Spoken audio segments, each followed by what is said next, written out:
ঈদের সময় আমাদের বাঙালিয়ানা খাবারের তালিকায় গরুর মাংস, রোস্ট, পোলাওর সাথে ডেজার্ট আইটেম এক অন্যরকম মাত্রা যোগ করে। সেমাই, পায়েস, ফিরনির সাথে আমরা নিত্য নতুন ডেজার্ট আইটেম এ সময় ট্রাই করে থাকি। আর এই সকল মুখরোচক মিষ্টি খাবারের মধ্যে অন্যতম একটি খাবার হচ্ছে দুধ লাউ রান্না, যে ভিন্ন রকম ডেজার্টই আমাদের খাবারের টেস্টে এক অন্যরকম অনন্য মাত্রা যোগ করে। চলুন তাহলে আজকে আমাদের এই দুধ লাউ রান্নার রেসিপিটা শেয়ার করা যাক।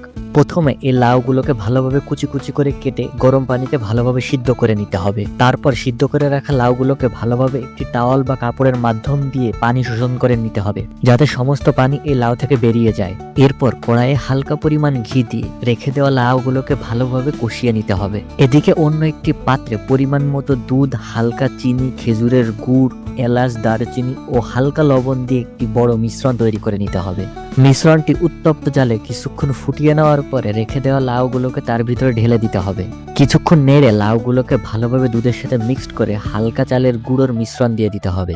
আর এই চালের গুঁড়ার মিশ্রণ দেওয়ার ফলে আপনার দুধ লাউর স্বাদ এবং ঘনত্ব দুটিকেই বাড়িয়ে দিবে। এভাবে কিছুক্ষণ মাঝারি আঁচে রান্না করে নিলেই ব্যাস তৈরি হয়ে যাবে আমাদের সুস্বাদু দুধ লাউ রান্না।